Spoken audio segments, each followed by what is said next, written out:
Assalamualaikum warahmatullahi wabarakatuh. Perkenalkan, nama saya Walda Andini. Saya mahasiswa Universitas Islam Negeri Sultan Maulana Hasanuddin Banten dari jurusan Perbankan Syariah semester 6. Di sini saya akan menjelaskan tentang wakaf. Bagi umat muslim tentu sudah pernah mendengar istilah wakaf. Biasanya istilah wakaf sering disebut dalam kegiatan sedekah dari satu orang ke orang lainnya. Kegiatan wakaf pun dapat ditemui dalam beberapa bentuk. Namun secara umum, harta yang sering diwakafkan adalah tanah. Di Indonesia, tanah wakaf biasanya digunakan untuk tujuan dan kepentingan umum. Misalnya, tanah wakaf untuk pembangunan masjid, makam, atau untuk membangun yayasan. Dengan begitu, pengertian wakaf secara singkat dapat dipahami sebagai salah satu bentuk sedekah harta yang bersifat permanen, di mana seseorang yang mewakafkan hartanya biasanya membekukan atau membatasi pemanfaatannya untuk hal-hal yang diperbolehkan dalam syariat Islam. Hal ini dilakukan dengan tujuan yang baik, yaitu untuk mencapai kepentingan bersama yang bermanfaat bagi masyarakat.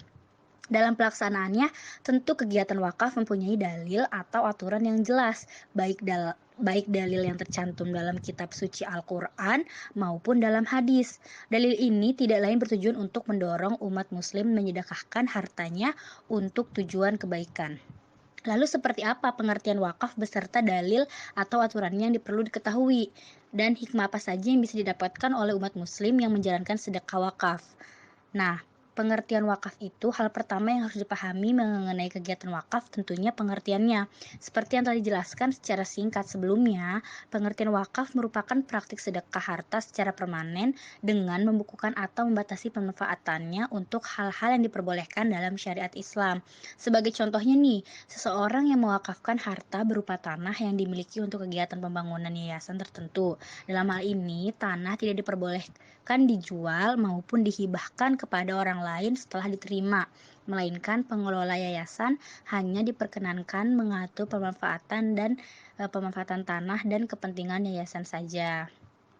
Lalu dalil wakaf yang terdapat dalam Al-Quran itu ada di Quran Surah Al-Imran ayat 92 yang berbunyi, kamu sekali-kali tidak sampai kepada kebaikan yang sempurna sebelum kamu menafkahkan sebagian harta yang kamu cintai, dan apa saja yang kamu nafkahkan maka sesungguhnya Allah mengetahuinya. Nah, apa sih hikmah anjuran wakaf? Beberapa hikmah anjuran wakaf dalam Islam yang perlu diketahui. Yang pertama adalah mendekatkan diri kepada Allah, selanjutnya memperkuat iman dan ketakwaan, lalu menekankan pentingnya investasi pahala, selanjutnya memajukan peradaban umat Islam, lalu mensejahterakan kaum duafa. Nah, itu saja tentang wakaf yang bisa saya jelaskan. Wassalamualaikum warahmatullahi wabarakatuh.